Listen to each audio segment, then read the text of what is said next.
오늘 말씀은 마태복음 21장 12절로부터 22절까지 말씀입니다. 우리 함께 읽겠습니다. 예수께서 성전에 들어가사 성전 안에서 매매하는 모든 자들을 내어 쫓으시며 돈 바꾸는 자들의 상과 비둘기 파는 자들의 의자를 둘러 엎으시고 저희에게 이르시되 기록된 바 내 집은 기도하는 집이라 일컬음을 받으리라 하였거늘 너희는 강도의 구려를 만드는도다 하시니라. 소경과 저는 자들이 성전에서 예수께 나아오매 고쳐주시니 대제사장들과 서기관들이 예수의 하시는 이상한 일과 또 성전에서 소리질러 호산나 다윗의 자손이여 하는 아이들을 보고 분하여 예수께 말하되 저희의 하는 말을 듣느뇨. 예수께서 가라사대 그렇다. 어린 아기와 젖먹이들의 입에서 나오는 찬미를 온전케 하셨나이다 함을 너희가 읽어본 일이 없느냐 하시고 그들을 떠나 성 밖으로 베다니에 가서 거기서 유하시니라. 이른 아침에 성으로 들어오실 때에 시장하신지라. 길가에서 한 무화과 나무를 보시고 그리로 가사 잎사귀 밖에 아무것도 얻지 못하시고 나무에게 이르시되 이제부터 영원토록 내게 열매가 맺지 못하리라 하시니 무화과 나무가 곧 마른지라. 제자들이 보고 이상히 여겨 가로되 무화과 나무가 어찌하여 곧 말랐나이까. 예수께서 대답하여 가라사대 내가 진실로 너희에게 이르노니 만일 너희가 믿음이 있고 의심치 아니하면 이 무화과 나무에게 된 이러한 일뿐만 아니라 이 산더러 들려 바다에 던지우라 하여도 될 것이요 너희가 기도할 때 무엇이든지 믿고 구하는 것은 다 받으리라 하시니라. 아멘. 네, 이제 예수님께서 예루살렘 가운데 들어오셨습니다. 예루살렘에 들어오셔서 가장 먼저 하신 일이 무엇이냐면 항상 그렇듯이 성전에 가셨죠. 성전에 가셨더니 어떤 사람들이 앉아 있었느냐? 성전에서 매매하는 자들이 있었다. 장사치들이 있었다라고 이렇게 이야기하는 거죠. 뭐 요새는 보니까 어디든지 이렇게 뭐 아주 뭐 이렇게 무슨 랜드 뭐 하는 그런데도 이렇게 들어갔다가 보면은 맨 마지막에 이렇게 이렇게 상점들이 이렇게 있더라고요.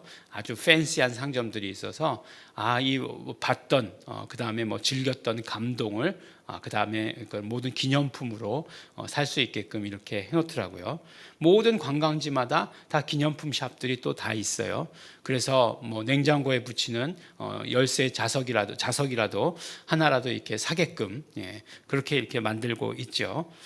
그러면 예루살렘 성전은 그 보통 때에는 뭐 보통 때보다 예루살렘에 그냥 보통 사는 사람보다 명절에는 뭐 몇십 배의 사람이 몰렸다고 이렇게 이야기해요. 그러니까 성전에 그냥 보통 때보다 몇십 배, 몇백 배의 사람들이 오니까 이때가 대목이다라고 해가지고 장사가 있었던 것일까요? 네, 그렇지는 않을 것입니다. 아무리 유대인들이 막 나가도 아무리 그들이 신앙을 뭐 어떻게 했다 할지라도 성전에서 장사를 뭐 기념품 팔고 그런 거 하지는 않았을 거예요. 틀림없이. 어떤 면으로 보면 유대인들의 그런 어떤 하나님께 대한 신앙, 어떤 그런 변하지 않는 그런 마음들은 우리가 감히 쫓아갈 수 없을 정도다라고 이렇게 얘기할 수 있겠죠. 그러면 이 장사치들은 뭐냐라고 얘기했을 때 이 사람들은 이제 돈 바꾸는 자들은 환전하는 사람들이에요. 그 당시에 뭐 로마의 화폐도 있었을 것이고 그리스의 화폐도 있었을 것이고 이런 여러 가지 화폐가 있었을 거예요. 그런데 이제 이런 이방인의 돈들은 부정한 거예요. 그러니까 하나님께 드리기 위해서는 하나님께 드리는 헌금을 바꿔줘야 되는 거예요. 돈을 바꿔줘야 되는 거예요. 헌금하기 위한 돈으로 바꿔줘야 되는 거예요. 만약에 이제 우리 예일중앙교회 성도들이 오셨는데 지금 우리나라에서 쓰는 그 돈은 부정한 돈입니다. 헌금할 때는 이 헌금으로 사용할 수 있는 돈만 깨끗한 돈만 쓰셔야 됩니다. 정결한 돈만 쓰셔야 됩니다. 이걸로 바꾸세요. 라고 이렇게 얘기하는 거예요. 근데 이제 바꾸는데 그러면은 5만 원을 내면은 그럼 5만 원을 드리고 이렇게 해야 되잖아요.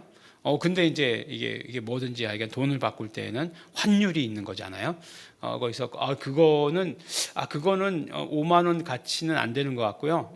헌금하는 걸로는 4만 원밖에 되지 않습니다. 이렇게 얘기하는 거예요. 그러면 그 5만 원, 4만 원 주고 5만 원 받았으니까 결국 차액을 누릴 수 있게 되는 것 아니겠어요? 나는 어디 가서 딴 거 어차피 세상에서 쓰는 돈은 세상에서 쓰는 돈이니까 아주 쉽게 이해가 되시죠? 그 환전하면서 그런 어떤 차액을 환차죠, 환차를 예, 이익을 얻었다라고 이렇게 얘기해요. 그 다음에 이제 또 그러면은 내가 그 정말 그 하나님께 나오면서 정말 내가 키우던 양 중에서 제일 하여간 이쁘고 튼튼한 놈을 첫째 낳은 놈을 가지고 왔습니다. 이걸로 내가 제사 지내겠습니다라고 하면 드려질까요?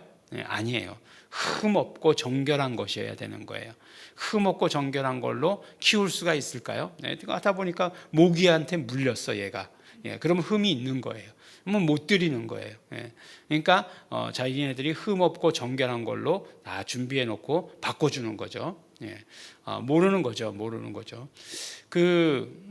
이제 요새 보니까 이제 뭐 비행기 중동 같은 비행기 뭐 많이 갈아타잖아요. 그쪽에 이제 베이스를 둔 항공사들의 비행기를 타면 이제 꼭 그 음식 메뉴에 이것은 할랄 푸드다라고 이렇게 얘기해요.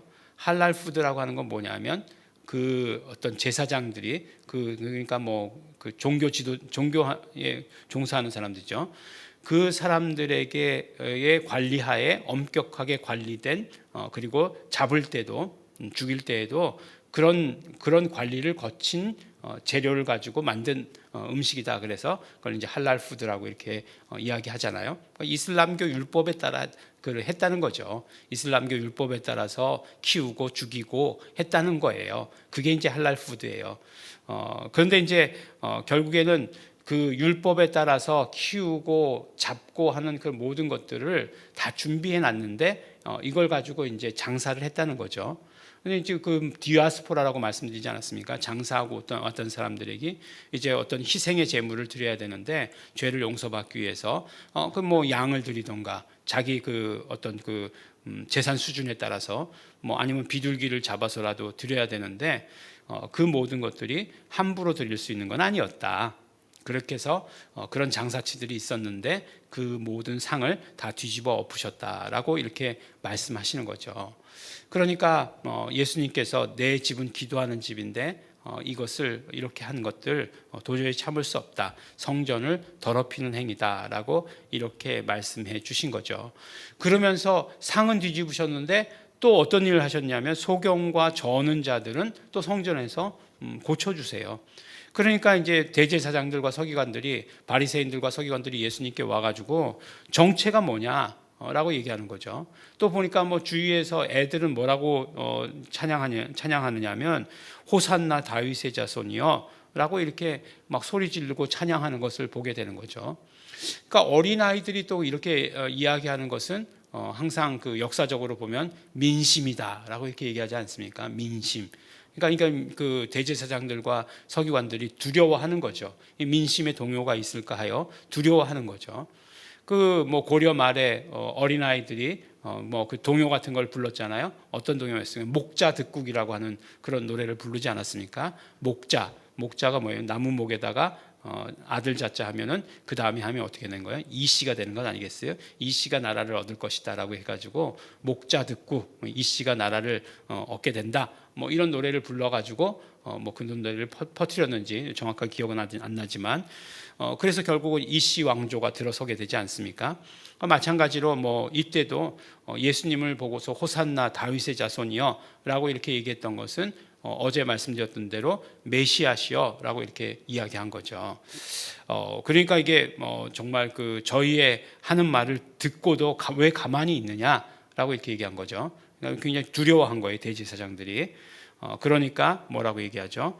시편의 말씀을 인용해서 어린 아기와 젖먹이들의 입에서 나오는 찬미를 온전케 하셨느니라 라고 이렇게 얘기합니다. 시편 8편에 나오는 말씀을 인용해서, 물론 이제 신약의 대부분의 구약 인용이 70인역으로 되어 있다는 사실 늘 말씀드리죠. 70인역을 인용해서 이렇게 말씀하신 것을 보게 됩니다. 그래서 이제 이런 소동을 겪으시고 이제 예수님께서는 베다니에서 머무세요. 베다니에서 계속해서 이렇게 출퇴근하시는 거예요. 예루살렘에. 그러니까 그 말씀드렸듯이 너무나 많은 사람들이 몰리기 때문에 예루살렘에 주무실 곳이 없었을지도 모르겠다라는 생각이 들어요. 그런데 이제 베다니는 항상 그 예수님의 동역자 누구죠? 마르다, 마리아, 그 다음에 나사로라고 하는 그 형제들의 집이 있던 곳이잖아요. 늘 예루살렘에 오시면 거기 머무르시는 것처럼, 그리고 감람산에서 기도하시는 것으로 우리가 알고 있는데, 거기에서 이제 머무시면서 이제 멀지 않으니까 예루살렘에 들어왔다 나갔다 하시는 거죠. 그러다가 어떤 시장하셨던 것 같아요. 시장하셨는데 무화과 나무를 만나십니다. 무화과 나무. 이제 뭐 오가던 사람들이, 배고픈 사람들이 무화과 나무의 열매를 따먹을 수 있었던 것 같아요. 근데 무화과 나무를 보니까 잎만 무성하고 그 다음에 열매는 없었다라고 이렇게 얘기합니다.